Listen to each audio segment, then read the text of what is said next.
I am the program coordinator for Operation Catnip, so I help coordinate not only our monthly Catnip Sunday spay-neuter clinics, but also working with caregivers, educating, giving them support for both feeding and trapping and spay-neuter, general care of their cats. I love Operation Catnip, and it's an organization that I volunteered with and I really enjoyed working with prior to actually being employed here. My favorite part is just seeing these caregivers that, they obviously care about these cats. They've been putting food out for them, but they don't have the resources to spay and neuter them, and they're watching them just continue to breed. And those 2 cats that wandered up 3 years ago are now 30 cats, and they're feeling overwhelmed. I've always been just an animal lover, so I like working with animals as far as behavior and getting them adoptable, finding them homes. And when I started working at the shelter in college, that's when I kind of realized how much I love this.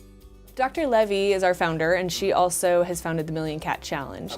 And with that, it's a separate organization, but their goal is to save 1 million cats with adoption, but one of the main focuses is the return to field and trap neuter return. So the majority of our cats come through caregivers. They borrow traps from our office and they go and they trap these cats and they bring them to the clinic.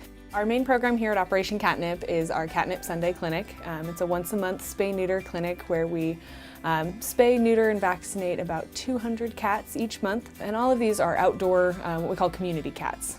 Formerly kind of thought of as feral cats or stray. Community cats are cats that are out in the general public.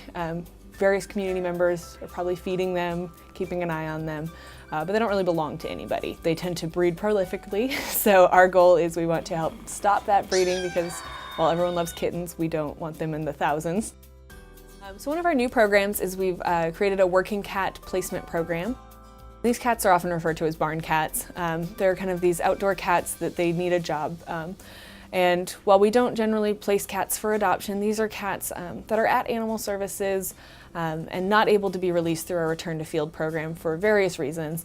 Most often it's because they were dropped off without a return address, so we don't know where they need to be returned to. So we need to find an alternate placement for them. And what we do is we tip the top left of their ear, which just means we remove, it's about 1/8 of an inch from the ear. It's enough that it needs to be visible from afar. So I know first thing I do when I'm walking around, if I see a cat when I'm out in the neighborhood, the first thing I do is look for an ear tip. And if I see that they're ear tipped, I know that they're already spayed or neutered, they're not going to be reproducing in that community, and they're good to be where they are. We always recommend if you see cats around or if you're feeding cats to call our office. The Operation Catnip office, we're here to provide support and education. Oftentimes, we really only are able to assist here in Alachua County, but we know of other organizations similar to ours in neighboring communities. So we're here as a resource for the community. If you don't want the cats around and you need some advice on how to deter them from being on your property, we can help with that. If you love the cats and you're feeding them, but you want to get them spayed and neutered, or you see an injured cat wandering around, call our office. We're here to help.